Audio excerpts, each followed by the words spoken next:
For me, as a writer and scholar, one thing is very clear. Before a single shot is fired, before a single grain of rice is confiscated, as happened in the Bengal famine, before a single package of aid is blocked, as is happening now in Gaza, there is a war of stories. Hmm. Okay. There is the empire for 500 years has constructed an enormous apparatus that turns the world on its head.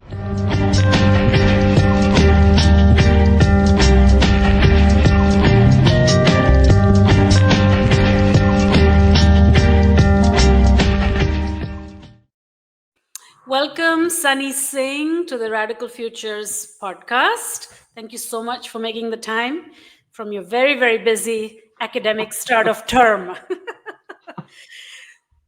Thank you um, for having me. So, you're yes. welcome. Yeah. So you are a writer, academic, you've been a journalist, you've dabbled a bit in filmmaking as well. So you do lots of things, wear different hats. We'll get to some of them at least. But first, I want to congratulate you on your incredible, beautiful, short, minimalist story collection centering perspectives of women, if I can say that, called Yes. Refuge Stories of War and Love, in parentheses. And before that, you've written two books that are directly or indirectly about Bollywood.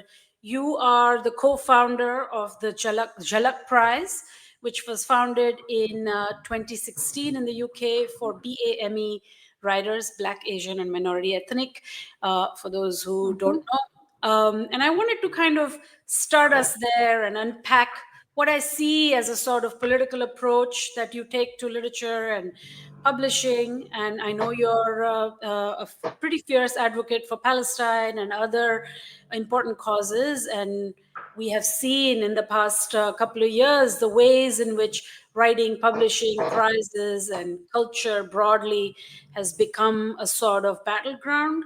We're entering a third year of an ongoing genocide in Palestine, wars without end in Mhm. Sudan, Congo, Ukraine, and then, of course, the rise of fascism everywhere.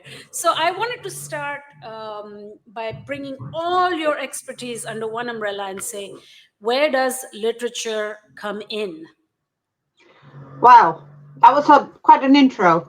But yes, you're right on all of those accounts. Um, Having said that, I think for me, all of the things you have said about me and all the things I do are really part of the same project. Hmm. And the reason I say this, my work as an academic, as a writer, as the founder and director of the Jhalak Prize, as an advocate for justice, all of these are central or they center around, perhaps is a better way to explain it, one core idea. Mm. And that is I was born in what is a political former colony of Britain. And I was born in a world that is a post colonial world, which is not only about the colonization of many lands and across the planet by initially Western Europe and then wide across to its settler colonies, but it's also an ongoing colonial project. So the wars, the genocides, what we're watching now are still the same colonial wars. Yeah. For me, everything I do centers around finding ways to undo that empire. For me, as a writer and scholar, one thing is very clear. Before a single shot is fired, before a single grain of rice is confiscated, as happened in the Bengal famine, before a single package of aid is blocked, as is happening now in Gaza, there is a war of stories. Hmm. Okay. there is the empire for 500 years has constructed an enormous apparatus that turns the world on its head. You know, the Absolutely. Palestinian writer Murid Barghouti once said, you know, all you have to do to shift the world is to start a story with secondly. You don't start with the arrival of the colonizer on the Absolutely. shores of what we call America. We start with the great pioneers. We start with the fact these wonderful people who just randomly sailed across the sea, arrived in a land that's not theirs, decided to start taking it over, and the people resisted. Hmm. In that story, the Yeah. indigenous people of that land become the villains. Hmm. And the empire has a lot of resources, it has an enormous amount of power. Yeah. So the only thing for me as a writer that I can do is to write back to that, to refuse those stories. And as a scholar and a teacher and an academic, what I can do is to teach as many people as I can that Hmm. their stories are important, not just because somehow they have to speak, but the fact that our stories make a difference to the world we live in and the world we can build. Hmm. So when you say, why does it matter? That's your answer. Yeah. Okay. So to come to kind of synthesize what I'm hearing is you saying that literature for you is a mode in which anti colonial, historically contextual, anti empire type of storytelling takes place because empire has enormous resources to build the narratives within which we are enmeshed, which we are constantly fighting back, writing back to, and so on. So I think what I'm thinking as we are in the third year of this, particularly with what's happening in Palestine, is this extreme despair.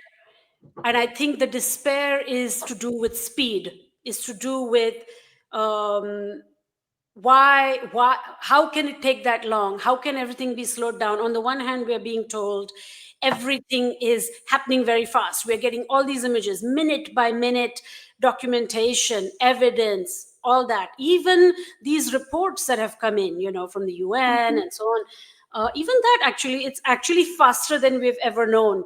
Yet, you know mhm. saving, helping, aid, stopping the killing, all of that seems feels almost feels it's too slow. It's it's not happening, actually. Okay. So I think this is where I'm coming from, and within that, Mhm, I'm talking about the slowness of literature. I'm talking about the writing of the book, the publishing of the book, the readership of the book, the book, gaining something in certain circles, not gaining something in other circles. I'm talking about that long game of literature. And I think you know something about that game because you did start this particular prize with particular intentions. And yeah, so I think when I talk about hopelessness, despair, I'm talking about the question of speed, and very much within that, what use is literature? By literature, again, books, publishing, prizes, culture work, culture activism. So anyway, however you want to. You know, I'm a first generation migrant in Britain. I moved here in 2005. For about 10 years, I was watching this play out constantly. All white juries, all white long lists, all white XYZ. And the was there aren't enough black and brown writers. There are not enough black and brown writers qualified enough to serve on juries, our great prize juries. They're not great writers who are sending us enough material to agents. I have heard every excuse in the book. I know. I went back to something that my grandmother said to me when we were growing up. My grandmother used to say, if you see something wrong, fix it. Hmm. The Jhalak Prize is named after the same grandmother Hmm. because I saw something wrong. And I'm told, no, Yeah. fix it. And how did it go, the So the process Jalak of Prize, making it? let's not even go there.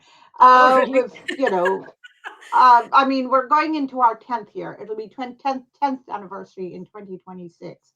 Mm-hmm. We have fought tooth and nail to even survive from day one. We had Equalities Commission accuse us of racism, thanks to an MP who is What? now a former MP in the very first year. We have had, absurd, the legacy press in this country has talked about how we are a prize that rewards skin color rather than literary merit. We have had, most press outlets in this country won't cover the Jalak Prize. It's a very standard thing. Here's we have great partnerships with amazing people, but Mm-hmm. we probably have the smallest funding of any prize in this country. Yeah. We are an entirely volunteer run project. Mm-hmm. Okay? Nobody gets paid. Why? Because when you're doing work that is going to shake up the empire, they're not going to fund you. Yeah. We don't get diversity funding because we're not a diversity project. My God. They And the hate us, racism, and that's this is fine. this is the other racism you got accused of, the Yeah. racism towards a majority Oh, population. yeah. I mean, and the thing is, here's the thing. After 10 years, I work off the principle that the wider apparatus can't stand us. They Yeah. barely tolerate us. They have to deal with us because it maybe make us look good. We are needed in some ways for them to be able to point that they're the good people. We are needed to kind of give cover to the imperial narratives. We are all kind of forced to be complicit. Every time I publish, I know I'm being made complicit. I am the controlled opposition, right? I'm allowed to exist as controlled opposition for the empire. Mm-hmm. So I have no sort of illusions about this. We can make a difference because each time a kid reads a story. Now, I'm going to give you a statistic we don't often talk about almost now 40%, but 35, 30, so we're talking about one kid out of every three in a school in Wales or England. That child is from a minority ethnic background. Every time that child reads a book that features someone like them, that features their family, that features their story, that's one kid who's had a little chink out of that imperial propaganda worldview knocked out. That's a child who's had one tiny taste of freedom. So Jalak Prize exists, the Jalak, or every Jalak project exists, not so we can somehow get kudos from the publishing industry. It's to ensure that readers, especially those of the future, citizens of the world, not just of this country, grow up with the possibility of freedom, not just in a physical, geographical, cultural, social, economic ways, but freedom of the mind. Mm-hmm. I Yeah. always go back to the Tagore poem about where the head is held high and the mind is free. That's what we're working for. So that's fine. Yeah. Yeah. That's good. Congrats on coming up to 10 years. That sounds like an incredible journey. And I was thinking as you were speaking about, there is such a fuss about a fact that something has changed. And I think, for example, the Booker, which is the most known, all the money, all the coverage you can ever imagine, the pomp, pageantry, ceremony, all of that. Um, them doing the translators prize and finding whatever, diverse people to reward and things like that.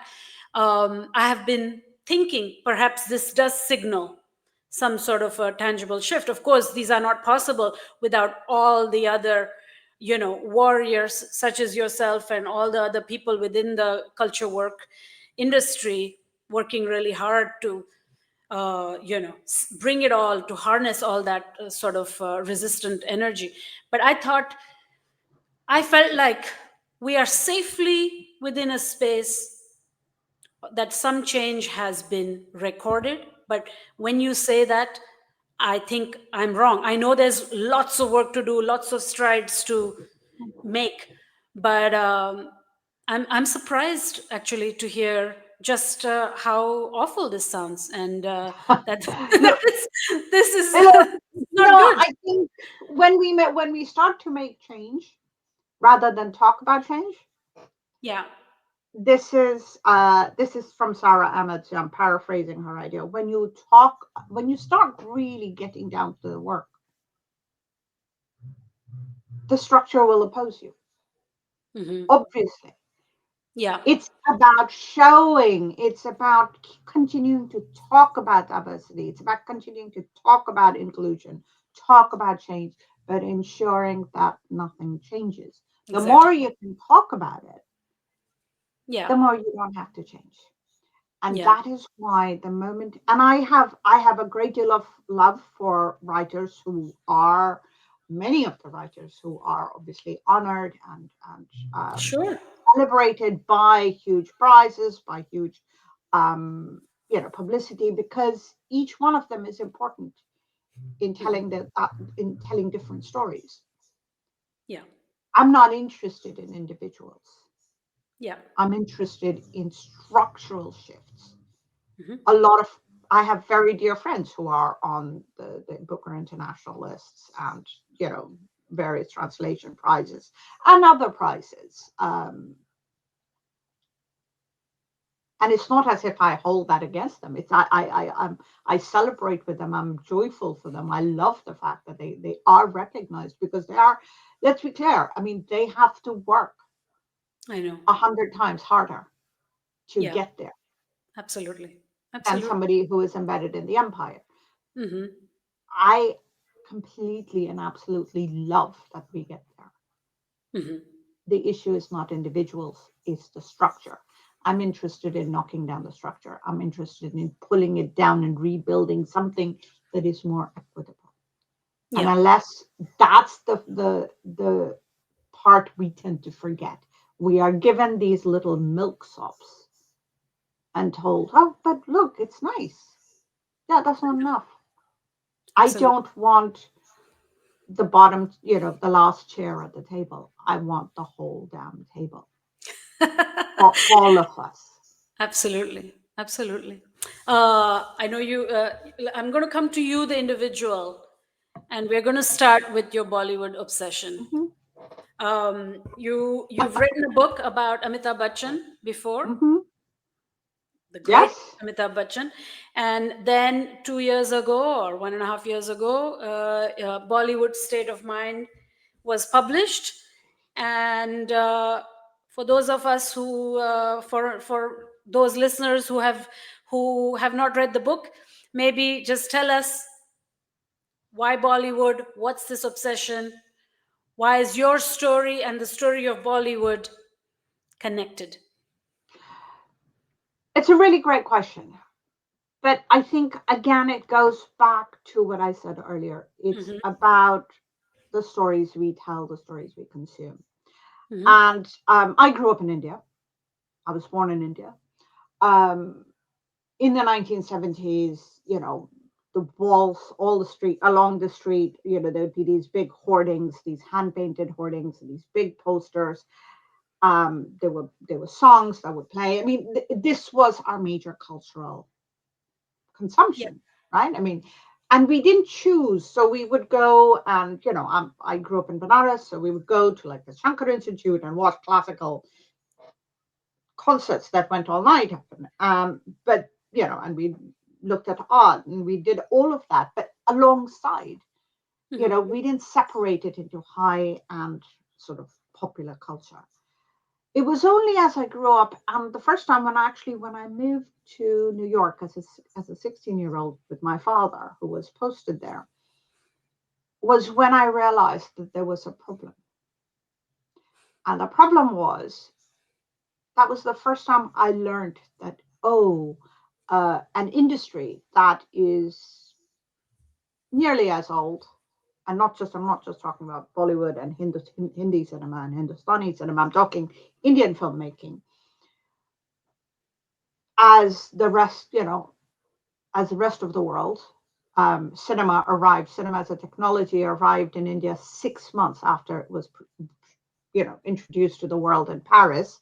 Yeah. Funnily enough, at a room, if I wrote it in a novel, people would laugh. They'd say it's a little overdone. The room where the Lumiere brothers presented the technology was Salon de Inde. It was the India room.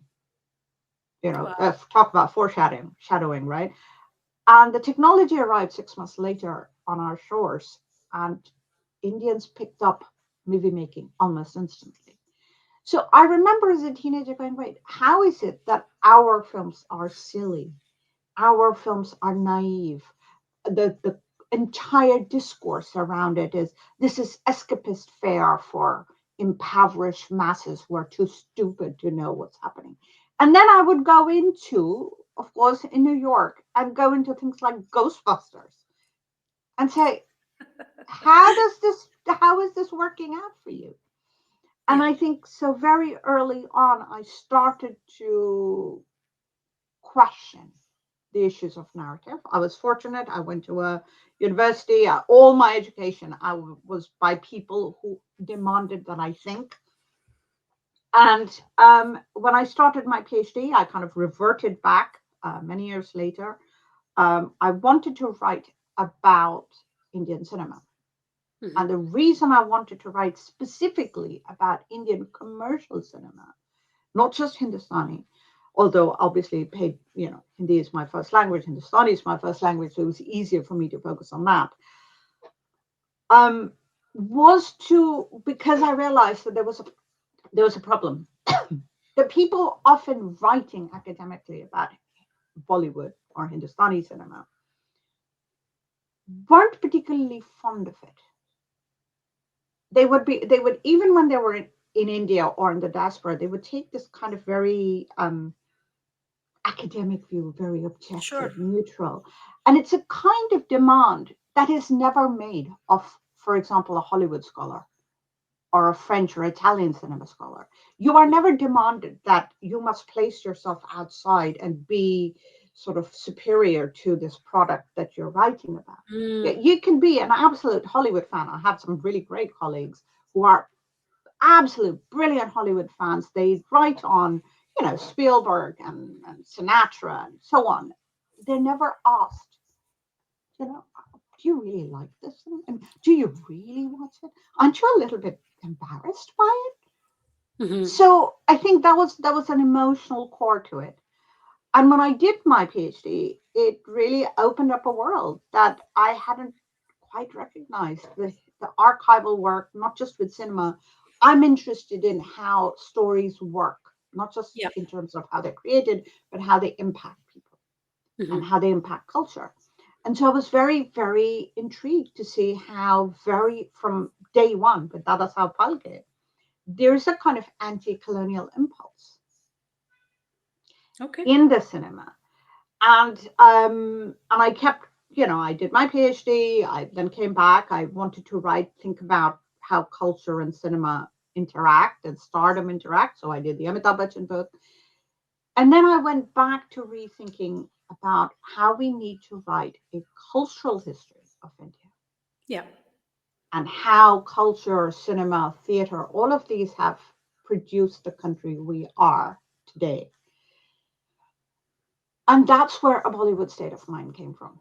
It kicks off with the changes in theater practices in the 1850s and ends in with the release of Pathan Yeah. in 2022.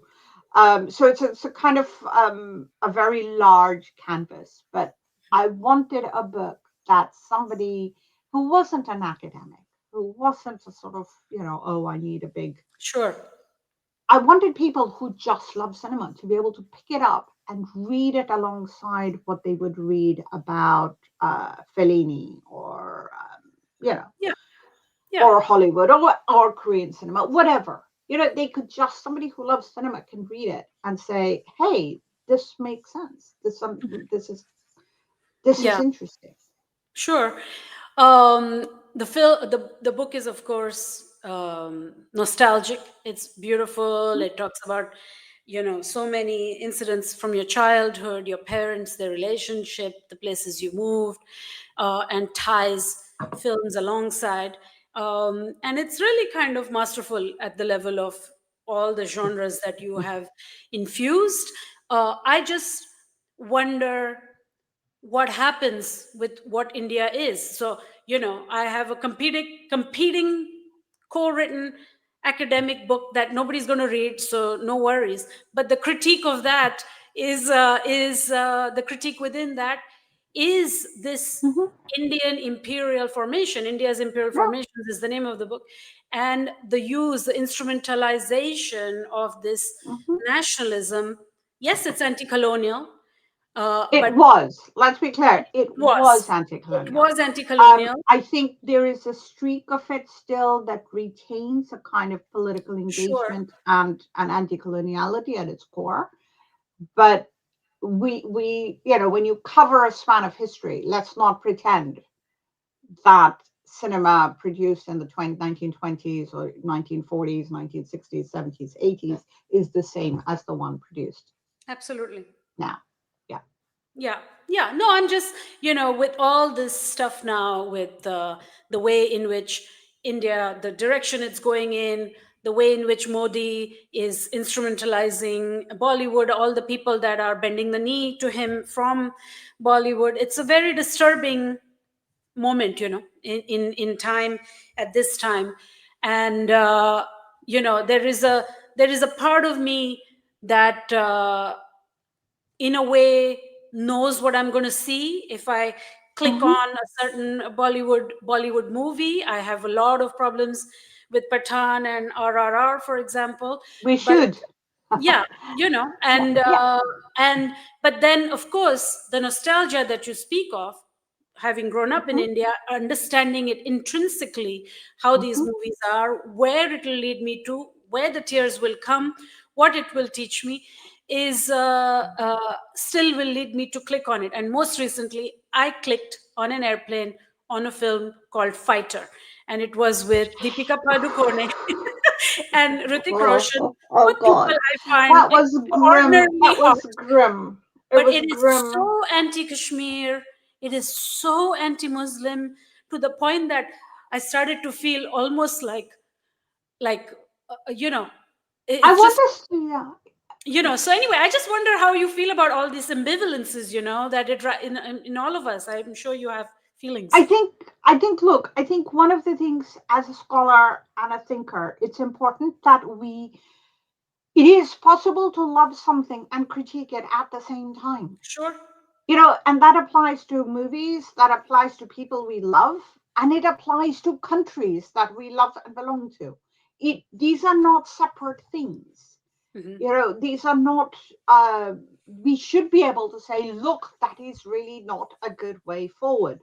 I mean, we would do that to friends of ours, right? So why shouldn't we take that to the next stage? Hmm.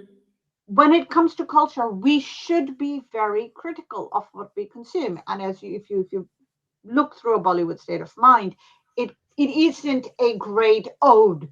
It isn't all praise for the cinema. It Hmm. is very clear that there's lots of other complications happening. It talks about, in fact, there is a section which specifically talks about one of the places I grew up was in Arunachal, and I went to school there. And I talk about that, the use of those wonderful beloved songs from the 50s that we Yeah. sang in the school assembly. And it took a long time as an adult to realize that that was a Totally. form of propaganda and propagandization, a kind of a brainwashing that Hmm. was happening across a kind of, a hegemonic narrative that was being spread. I'm not saying that there are not political reasons behind it that I can understand and I recognize. I'm just saying that we should not assume that we just because we love a movie industry or a particular film we cannot dispute Yeah. it.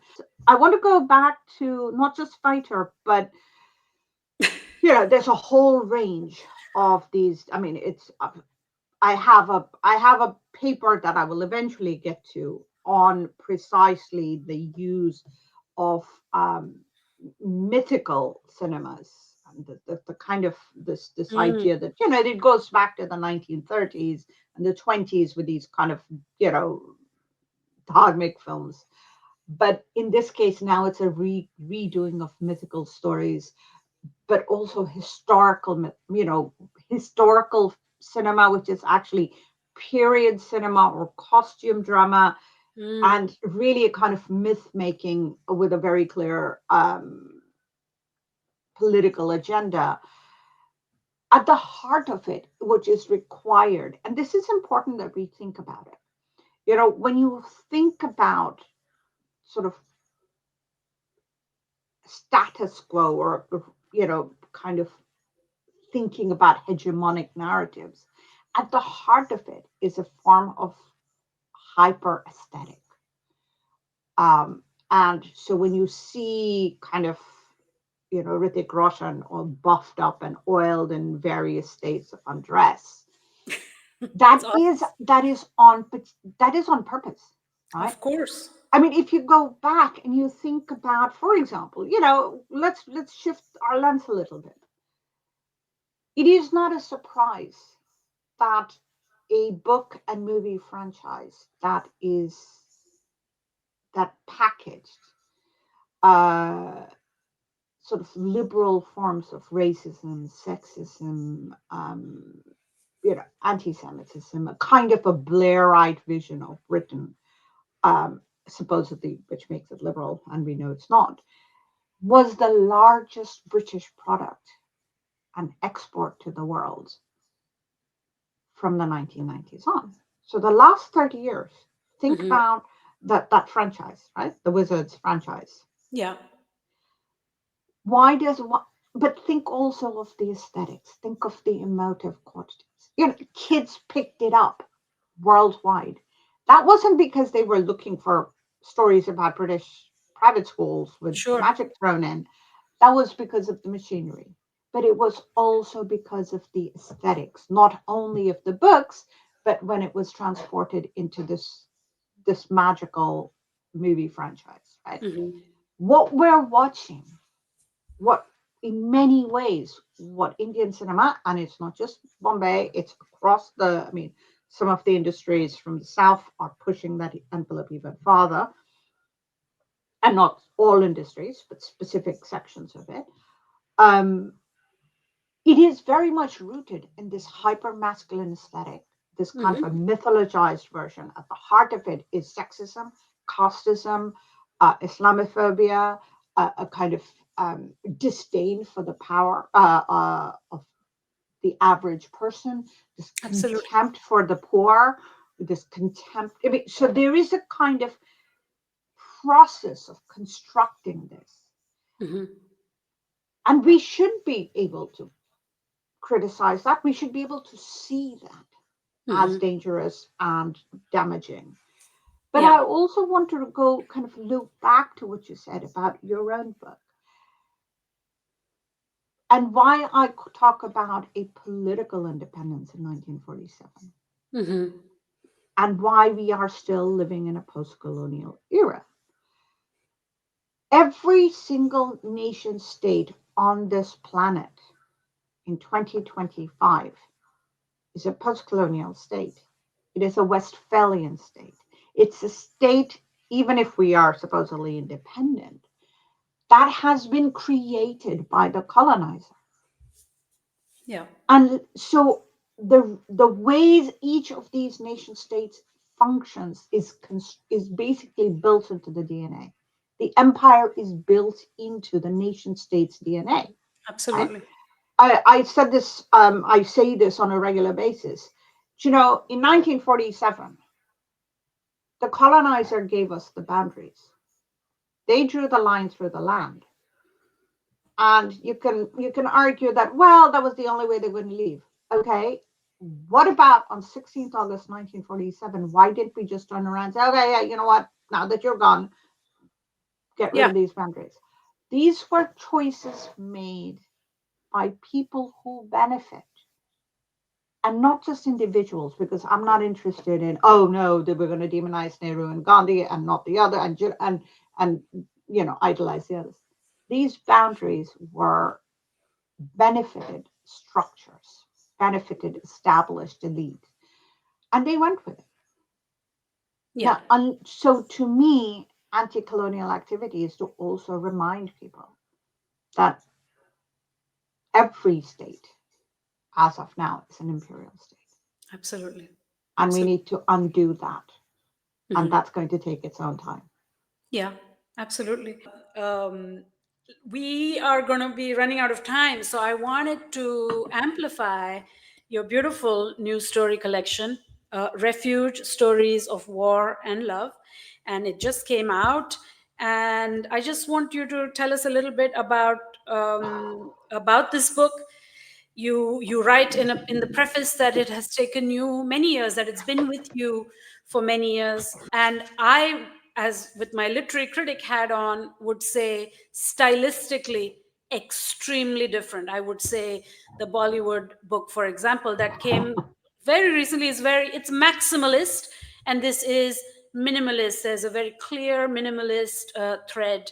And I just wanted to just tell us a little bit how it all happened. So if the a Bollywood state of mind was Manmohan Desai, this is possibly Satyajit Ray. Is that what you're saying to me? Even the covers. Maximalist, minimalist. So Yeah. tell me how Funnily you. enough, yeah, the same publisher though. So it's always good to know that. So Refuge for me, I've been working on this book for I think most of my life. The first draft of one of the stories I tried writing when I was 16 years old, and obviously didn't get very far with it. But in real terms, I've been working on it for 25 years, which is kind of strange for a small book. But it's a book about 100 years of armed conflict. The oldest story is First World War. That's its setting in France. That's also the first time South Asian soldiers traveled to Europe en masse. And it's a real pivotal moment because the empire has been very controlling of how white people and Western people are seen in its colonies. And when these vast numbers of men come to Europe, they're deployed and not, it's harder to control how they are interacting with populations. There's a switch. There's a kind of, the empire stops being this incredibly powerful. They realize that these are people like just human.